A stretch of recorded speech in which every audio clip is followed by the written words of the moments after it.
નમસ્કાર મિત્રો, ફરીવાર હું ઉપસ્થિત થયો છું ખરેડા ગામની પાવન ભૂમિથી કે જ્યાં તુલસી વિવાહનું જાજરમાન આયોજન થયું છે કે જેની અંદર ધુવાણા બંધનું આયોજન છે, સાથોસાથ કેટલાક કાર્યક્રમોની હારમાળા સર્જાઈ છે। ત્યારે ફરીવાર ઉપસ્થિત થયો છું તો આપણી સાથે ઉપસ્થિત થયા છે પોતે ગોપી મંડળ ચલાવે છે અને સાથે નવસારીની અંદર રહે છે, પોતે ખરેડાના મહેમાન બન્યા છે।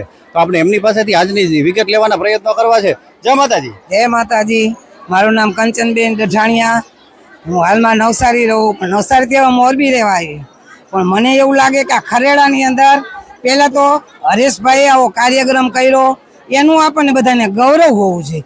ગૌરવ શું કામ હોવું જોઈએ કે એ આપણા જ ગામના હતા, ખરેડાના ગામના હતા, વર્ષો પહેલાંના રહેવા ગયા। એના દાદાનો અહીંયા ગેટ બનાવ્યો, એના દાદાનું અહીંયા નામ રખાયું, એને રોશન કર્યું। પણ અત્યારે તો મને એવો આનંદ થાય કે મારા ખરેડાના યુવાનું જોઈને, યુવાનું એક જ નહીં પણ મારી બેનું પરિવાર આખો જોઈને એમ લાગે કે આખા ખરેડાના બેનું દીકરીઓને બધા જ ને તેડાવ્યા। તો કોઈને એમ નથી લાગતું કે આ લગ્ન ઠાકોર અમારા નથી, બધાને એમ લાગે, હરેશભાઈને એમ લાગે કે હું ઠાકોર પહેણાવું, ખરેડાવાળાને એમ લાગે કે અમે ઠાકોર પહેણાવી, તુલસી પહેણાવી, એવો બધાને આનંદ છે।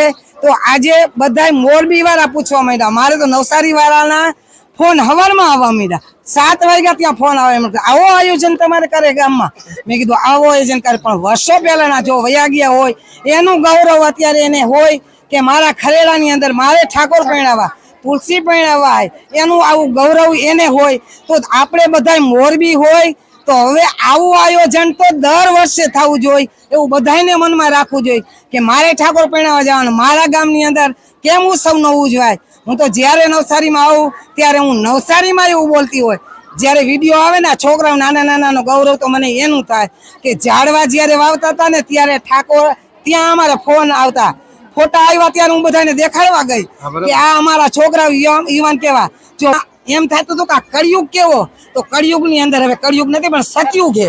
સતયુગમાં આવા યુવાન જાગ્યા હોય। મારે કવિને રોજ કહું, કવિને તારી પાસે કેટલાક ગ્રુપ વાળા ગોઠા કે 100 ગોઠવા બા, તો એ એક માણસ કે 5 માણસ ઊભા થાય છે એની પાછળ કેટલાય થાય।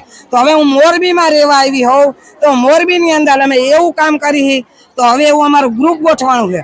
અમારી અહીંયા નવસારીની દીકરીઓ ને વહુ ને બધા થઈ સિવિલમાં ટિફિન પહોંચાડી, એવો અમે કાર્યક્રમ કર્યો, બેનોનું ગ્રુપ ગોઠવી। ખરેડામાં આવું તો ખરેડામાં ગ્રુપ એવું કરી નાખ્યું।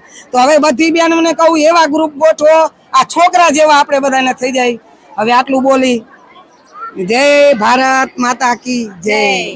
ખૂબ ખૂબ ધન્યવાદ। ખૂબ જ સરસ મજાની જેમને માહિતી આપી કે જેને પોતાને નવસારીમાં રહે પરંતુ તેના વતન પ્રત્યેનો પ્રેમ દર્શાવવાના પ્રયત્નો કર્યા।